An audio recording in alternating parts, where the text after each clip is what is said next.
everyone. Today we'll be discussing about the chapter-wise test series. The first test was on The otology. first question was, an 80-year-old patient presents with recurrent episodes of spinning sensation lasting seconds, often triggered by turning in bed or rising from sleep. There is no hearing loss, tinnitus, or neurological deficit. What is the most likely diagnosis? So, the answer to this is pretty obvious. The symptoms are positional, triggered by turning in bed, and lasting for seconds. So the answer to this is benign paroxysmal positional vertigo. Now the thing is, in this year's NEET SS, it was asked what is the most common cause of vertigo in elderly.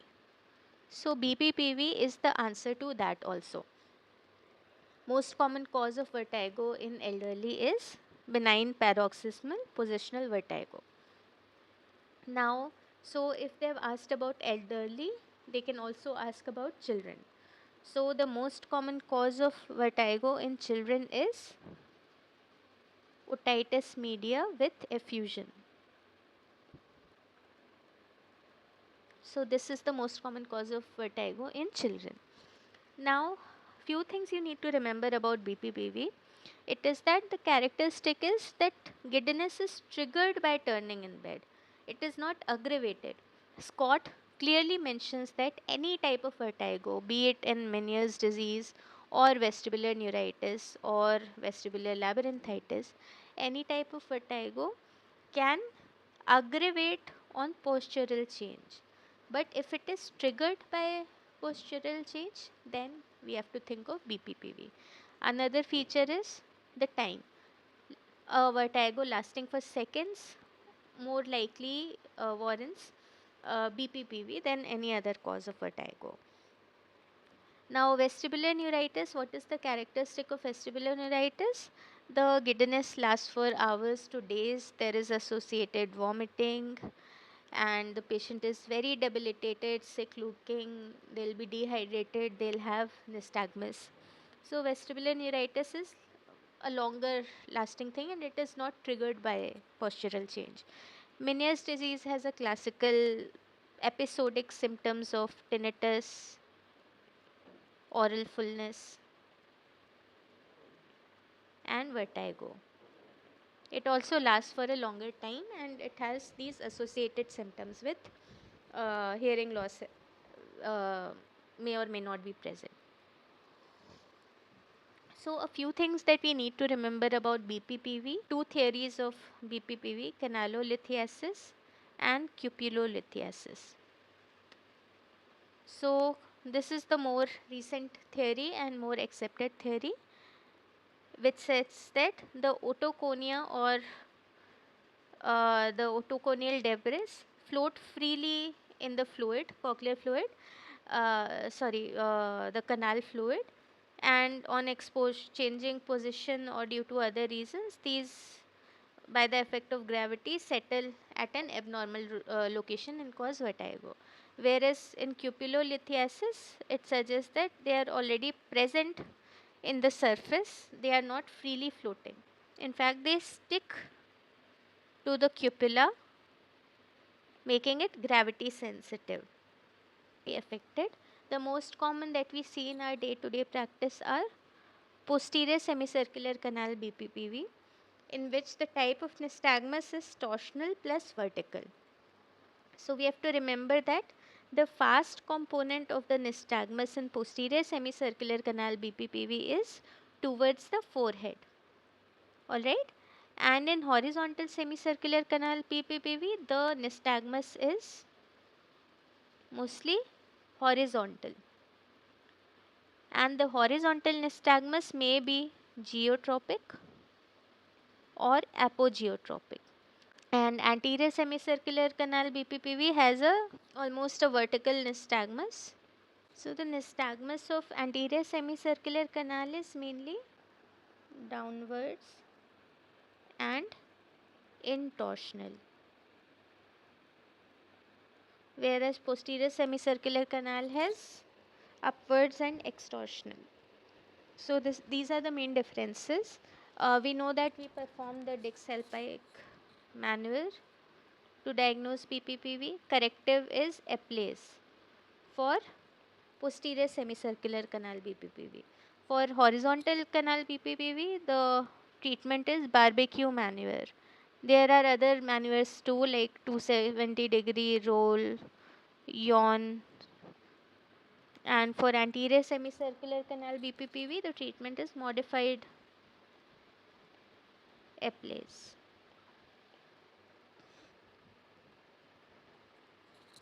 Now, which of the following gene mutations is the most common cause of congenital autosomal recessive non-syndromic hearing loss? So, the most common gene to product to be affected is connexin 26, and the gene responsible is 𝐺JB2. So, since they have asked this question this time, they may ask a different yet similar question. So for that I have made this table, made this enumeration so that it can get easier for you. So most common cause of non-syndromic autosomal recessive hearing loss is 𝐺JB2, connexin 26. Non-syndromic X-linked recessive, most common is DFNX123. It may be the table in Scott mentions all the three, but the DFNX is the one which you have to remember. Most common syndromic autosomal recessive cause of decreased hearing loss is Usher syndrome. Most common autosomal dominant is Waardenburg syndrome, and most common X-linked is Alport syndrome. So this is what you have to know, and also you should know the genes which are responsible, the salient features of these main syndromes. Which structure is considered the weakest part of anterior skull base? So this is an easy question. Cribriform plate of ethmoid bone is the weakest part of anterior skull base. We can also know that because during the trauma, facial trauma, cribriform plate is commonly fractured, leading to CSF rhinorrhea. And during surgeries like FES, septoplasty also, cribriform plate may get damaged and leading to CSF leak. The Stenger test is primarily used to, the answer is differentiate between non-organic and organic unilateral hearing loss. So in short, it is used for identifying malingering. So the principle behind the test is, if a similar tone of sound is presented in both the ears, the one which is louder will be heard. This is the principle of this. So if there is a malingerer, even if you present the louder sound to the deaf, so-called deaf ear, they'll, even if they are hearing it, they'll act as if they are not hearing it. Whereas a person who is actually not hearing well, they'll be hearing the louder sound. So this is how Stenger test helps identify malingerers. But yet the most important test which can diagnose malingering is BERA, brainstem evoked response audiometry. And another test is OAE, otoacoustic emissions. Which of the following is the most important preventive measure to reduce the risk of meningitis in patients undergoing cochlear implantation? There are multiple things that we do for a patient in undergoing cochlear implantation that are done to reduce the risk of infection, particularly meningitis. It includes preoperative antibiotic, isolated conditions for the patient postoperatively, highly aseptic environment, and the most important among all these is routine pneumococcal vaccination before implantation, so that the risk for meningitis particularly can be decreased. Borlase triangle is used as a surgical landmark to identify which of the following. So Borlase triangle is a triangle which is used during parotid surgeries to identify the facial nerve trunk. So there are no well defined boundaries, but what you need to remember is that it is along the plane of posterior belly of digastric, which is the most frequent landmark for parotid surgery for facial nerve. The another line is drawn from the angle of mandible, tangent to the angle of mandible, and another line connecting the two. So the nerve passes through this triangle, and it is useful in identifying the nerve trunk. And another important question that might be asked is the landmarks for facial nerve during parotid surgery. We all know them: posterior belly of digastric, tragal pointer, tympanomastoid suture line, stylomastoid foramen.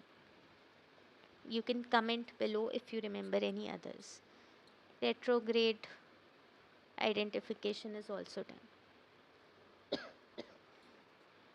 Which of the following statements about otic vesicle is true? So the otic vesicle, does it give rise to bony labyrinth? No. Is it derived from neuroectoderm? No. Does it give rise to pinna? No. The otic vesicle is derived from surface ectoderm, and it gives rise to the membranous labyrinth, and it is found adjacent to the rhombencephalon. Hence, this is the correct answer. Which of the following statements is true about electrocochleography? It measures middle ear latency. Does electrocochleography measure middle ear latency? No. What it measures is inner ear potentials, cochlea. So it doesn't measure middle ear latency. Outer hair cells are mainly responsible for cochlear microphonics and summation potential. So this is a true statement. Outer hair cells produce what we call cochlear microphonics and summation potential. Summation potential is compound of synchronous auditory nerve potential. No, this is also a wrong answer. And total action potential represents endocochlear receptor potential to external auditory stimulus. This is also wrong.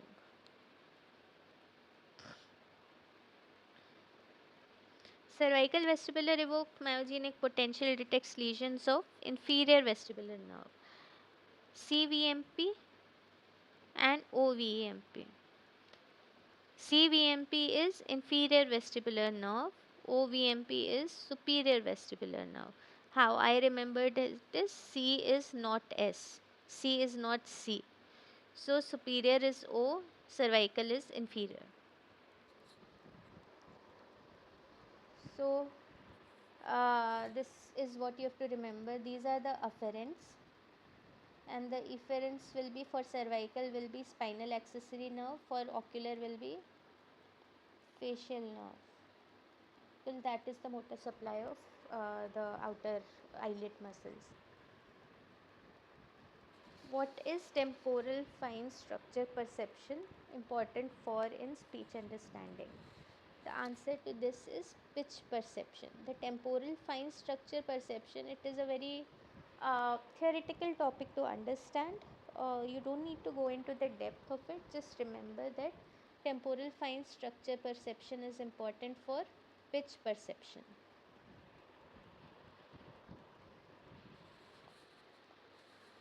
What is speech reception threshold defined as?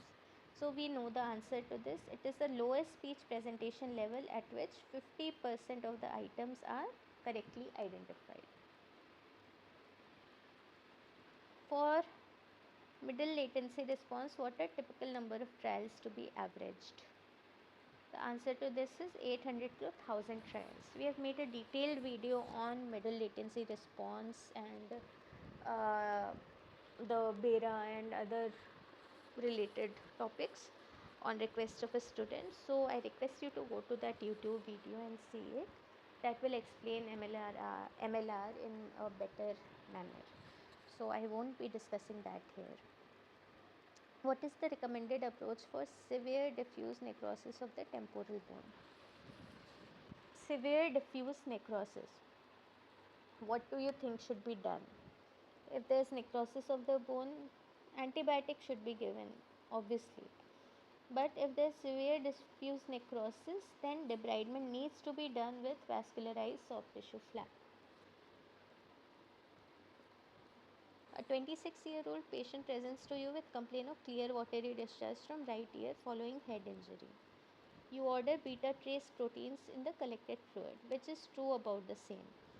So, what is the goal? First of all, what is the gold standard of CSF identification? The gold standard is beta 2 transferrin, most sensitive and specific. So, but here they are talking about beta trace protein. So, more specific than beta 2 transferrin? No, it is the most specific. Serum levels are decreased in renal failure? No, serum levels are increased in renal failure. Results take 2 to 6 hours? No, the results can be available within 20 minutes. Is it found in aqueous and vitreous humor? Yes, it is found. So, this is the correct answer. A 40-year-old male presents with vertigo and nausea following viral upper respiratory tract infection. MRI shows isolated enhancement of vestibular nerve. So, what will be the answer? The answer is vestibular neuritis. If there is associated decreased hearing, then what will the answer become? Vestibular labyrinthitis.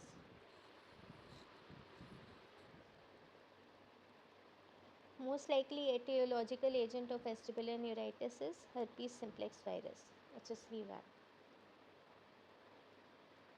Which of the following mechanisms is most likely responsible for vestibular symptoms in vestibular migraine? What is the answer here?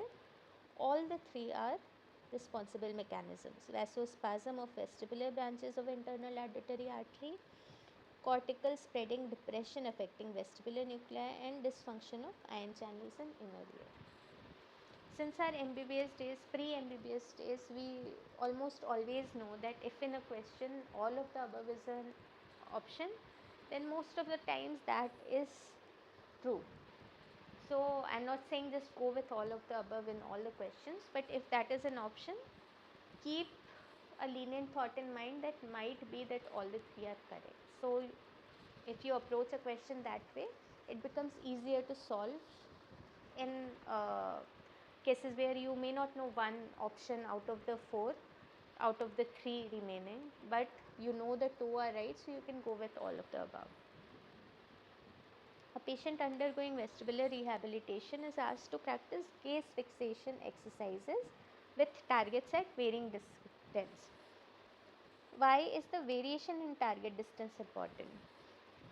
So, in gaze fixation exercises, a patient is asked to look at a particular thing, say finger, at varying distances or varying directions.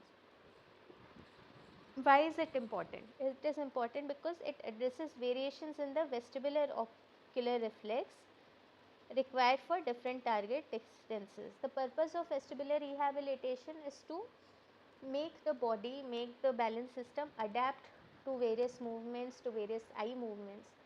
So, gaze fixation exercises help in addressing those variations at different target distances. Which of the following best describes the mechanism of sensory reweighing? What does sensory reweighing mean? It means that when one sensory system of your body is not functioning, the other sensations are promoted so that your body can function well. So, with respect to vestibular rehabilitation, what is the purpose? Enhancing central reliance on available sensory modalities when others are unreliable. This is just another fancy way of saying what I just said. Central reliance means the central nervous system uh, becomes develops compensatory mechanisms based on the available sensory modalities like visual, auditory or touch sensations, when others like balance sensation are unreliable. A 45-year-old patient with visually induced dizziness is undergoing vestibular rehabilitation. What type of intervention is most effective for improving tolerance to visual busy environment? What do you think should be done in a patient who gets dizziness by seeing moving objects? He should be exposed to similar uh, triggers so that the body adapts to them. So, what is the answer to this? A 5-year-old child presents with recurrent otitis media. Genetic testing reveals mutation in FBXO11 gene. Based on the mutation, which of the following is most likely involved in pathogenesis of patient's condition? So, this is a question taken directly from a paragraph of Scott. So, if you have read chronic otitis media chapter from Scott, you will know the answer. The answer to this is hypoxia inducible factor mediated response activation. Nothing much to understand here, just a fact to memorize.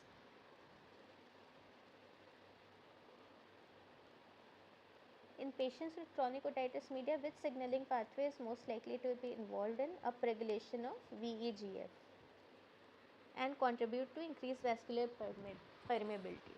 So, this you can simply understand by common logic that what trigger will cause increased angiogenesis. Why will the body need to produce more blood vessels when there is lack of blood flow? How does the body know that there is a lack of blood flow? By hypoxia. When there is less oxygen in the tissues, it triggers angiogenesis. So, what factor is responsible for hypoxia? Hypoxia inducible factor. So, this is the answer. A research study on otitis media in children identifies an association with polymorphism in the TLR4 gene. What effect does this polymorphism likely have? Again, a direct question from Scott Brown. The answer to this is reduced response to gram-negative bacterial lipopolysaccharides.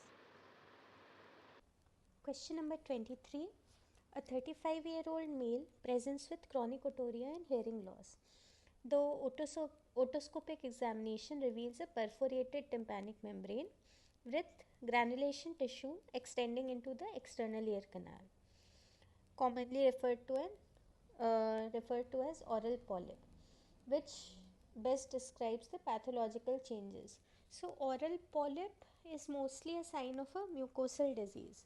It is not a sign of squamous disease, although it can coexist with a cholesteatoma. But a central perforation with granulations and polyp is mostly an active mucosal disease. So, which of the following features are suggestive of a mucosal disease? Submucosal fibrosis and inflammatory infiltrate with goblet cell hyperplasia. Does this sound familiar to what pathology we expect in mucosal disease? Yes. All the three other options are seen in squamosal disease. Extensive squamous cell metaplasia, keratinizing cyst with cholesteatoma, and atrophy of middle ear epithelium with serous effusion. All these are features of squamous disease but not mucosal disease. So the answer is A. Which of the following molecular interactions is primarily responsible for bone resorption and ossicular destruction in active mucosal chronic otitis media? So, they are asking about what molecular interactions lead to bone erosion in mucosal chronic otitis media. So, the answer to this is interaction between rank and rank ligand activating osteoclast. So, in any part of the body, the cells which are responsible for bone resorption are osteoclast cells. So, we know that rank and rank ligand are responsible for activating osteoclast. So this will be the answer. In a meringoplasty procedure, which of the following techniques is commonly used to optimize graft attachment in anterior tympanic membrane perforations? So there are many factors which lead to failure or success of a plain meringoplasty, and one of it is how we place the graft and whether or not we have tucked in all the margins properly. So the answer to this, specifically in anterior perforations, is that anchoring the graft's anterior margin beneath the annulus is very important to optimize the graft attachment. If we don't do that, the graft may become lateralized and is not taken well. So applying prophylactic antibiotics is not very important when it comes to graft attachment. Using a temporalis fascia graft without underlay technique is not at all true, because we have to use underlay technique to optimize graft uptake. And removing mucosa from promontory is also not advisable, because if we remove the normal mucosa from the promontory, it will lead to granulation formations and further infections. Now arrange the following in correct order of frequency of involvement in otosclerosis. So this is specifically mentioned in the chapter of Scott Brown, the order of frequency of involvement. So the right answer is B, 2 followed by 3 followed by 1. So the first most frequently involved is cochlear wall anterior to oval window. The second most common is round window niche, and third most common is cochlear apex. So you have to remember this may be asked. Which gene is not associated with otosclerosis? This is another question you have to memorize. The list of genes is mentioned in a paragraph in Scott Brown. So COL1A1 is definitely mentioned as a causative link, having causative link to otosclerosis. TGF beta 1 and RELN, all three are related to otosclerosis but not NOG.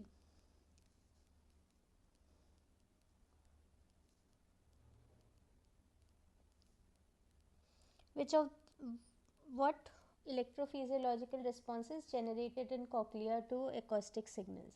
This is a simple question. The response in cochlea to acoustic signals is known as cochlear microphonics. This is the answer. Acoustic brainstem responses is not true for obvious reasons. Otoacoustic emissions are emitted by outer hair cells. Middle ear reflex is also not the right answer. Cochlear microphonics is the answer. Which statement best describes the clinical presentation of auditory neuropathy? So let us see what auditory neuropathy is. So it is not specifically only a problem of decreased hearing, but it mainly comprises of difficulty in understanding speech, which is poor speech discrimination. So the correct answer is difficulty in understanding complex sounds despite better hearing threshold. This is the characteristic of auditory neuropathy. So what are common causes of auditory neuropathy? The most significant one is preterm birth leading to cornec teres, and other high risk factors like low birth weight can cause auditory neuropathy. And the diagnosis is by BERA, because the otoacoustic emissions will be normal, since in this case outer hair cells are normal but inner hair cells are involved. So otoacoustic emissions will be normal but BERA will be abnormal. So that is the diagnostic for auditory neuropathy.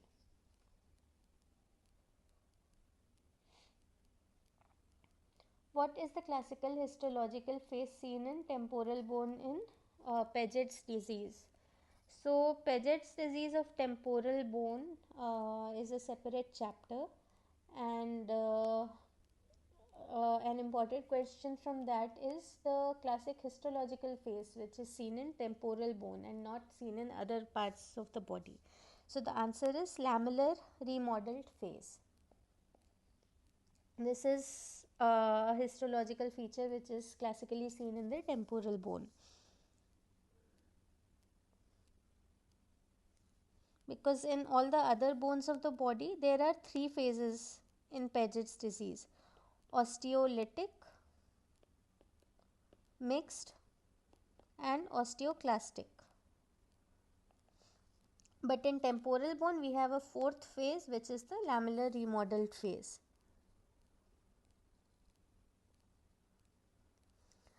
Which of the following statements accurately reflects the surgical management options for superior semicircular canal dehiscence syndrome? So let's go one by one to each option. Transmastoid plugging technique offers direct visualization of the dehiscence, making it the preferred method. Round window reinforcement techniques have been proven to permanently eliminate the superior semicircular canal dehiscence. So this is definitely not true. Round window reinforcement techniques are a permanent measure to relieve the symptoms, but it is not permanent and has a high rate of recurrence. TM resurfacing can be challenged by anatomical variants such as significant dura overhang or extensive dehiscence. This is definitely true. TM resurfacing, which is transmastoid resurfacing, can be challenged by anatomical variants. Dura overhang can limit the exposure, and extensive dehiscence can also make it difficult for us to approach the dehiscence through transmastoid approach alone. We may need other techniques like middle cranial fossa approach. So this is definitely the right answer. Let's see the other two options which we haven't discussed. Middle fossa craniotomy is considered safer than transmastoid approaches. This is definitely wrong. Middle fossa craniotomy, we are directly entering the brain, so it is definitely associated with more complications as compared to transmastoid approach. The first option said that transmastoid plugging technique offers direct visualization of dehiscence, which is not true.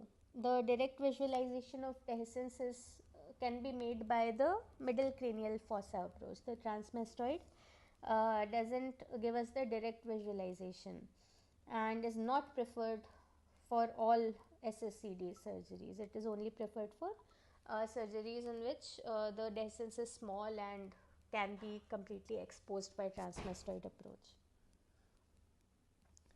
Which approach has received the most attention and widest acceptance for the surgical management of jugular foramen lesions? So the answer to this is lateral transtemporal approach. The lateral transtemporal approach is widely preferred because it provides a good access to the jugular foramen lesions, and hence it is mainly used, especially by ENT surgeons. Which gene mutation is, okay, before discussing the next questions, few important points about superior semicircular canal dehiscence syndrome. A classical clinical picture which they can give is of patient complaints of hearing their footfall. Superior semicircular canal dehiscence syndrome is associated with increase in bone conduction. So the patient is able to hear slightest of, they can hear their own movement, they can hear their own, when they are walking they can hear their footfall. So that is very debilitating for the patients. So this is one thing that if you read in a question in a clinical scenario, you should immediately think of superior semicircular canal dehiscence. And we know that it is associated with low frequency hearing loss.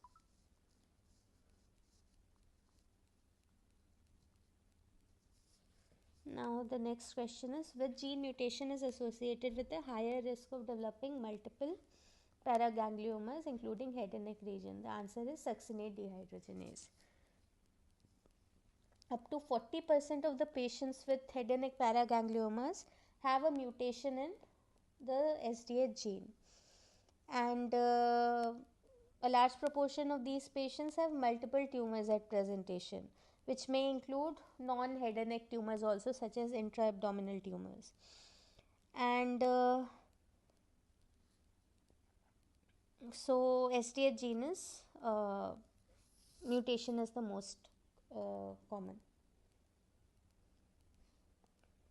Epidermoid cysts in the petrous apex are thought to develop from sequestrated cell rests associated with Sissel's pocket. This is the answer.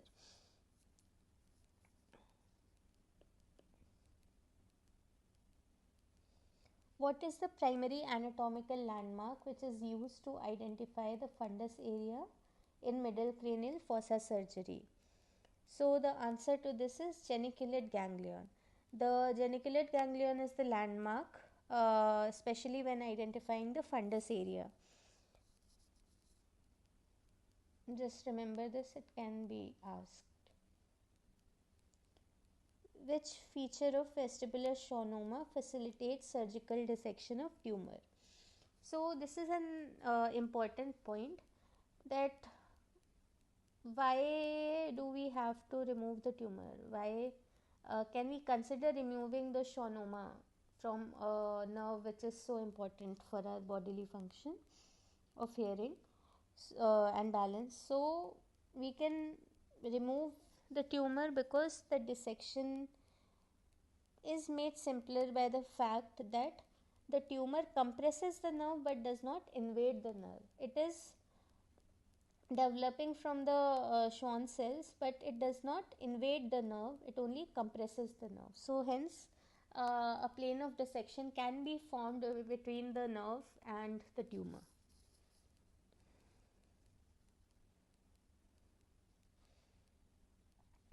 MRI is the imaging modality of choice for diagnosing CP angle pathology. What does T2 Wade imaging show in the case of epidermoid cysts? So this is also an important question.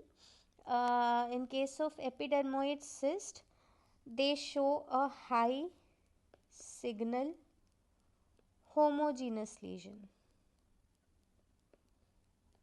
T2 Wade imaging, they show high signal homogeneous lesion, which is a characteristic of epidermoid cyst, and they also show in case of diffusion Wade imaging, they show enhancement. How is neurofibromatosis 2 inherited? Another important question. The answer is autosomal dominant.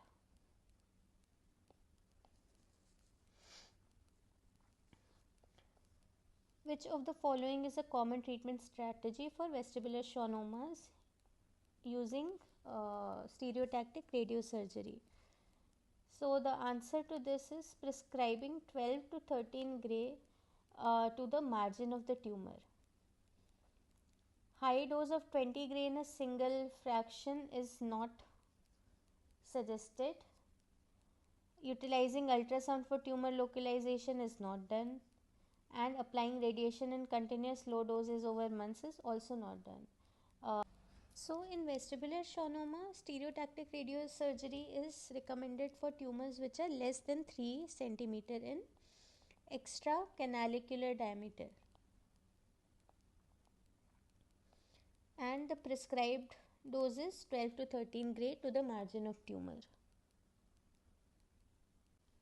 Fractionated stereotactic radiotherapy offers radiobiological advantages over SRS primarily in terms of reducing the risk of cranial neuropathy. One of the most dreaded complications of stereotactic radiosurgery or radiotherapy is the damage to the brain stem and cranial neuropathy. So when we give fractionated radiotherapy, it offers an advantage. We are giving small dose over in forms of fractions over a period of time. So it is preventing a single high dose from going to the brainstem and hence limits the complications. So I hope this video was helpful, and if you have any doubts, if you want any particular topic to be discussed in more details, and if anything was not clear, you can freely ask in the comment section. You can ask in the group ENT by Surgtest, and you can also ask on the number of ENT by Surgtest, and faculty from our team will be there to guide you personally and answer all your questions. Thank you so much.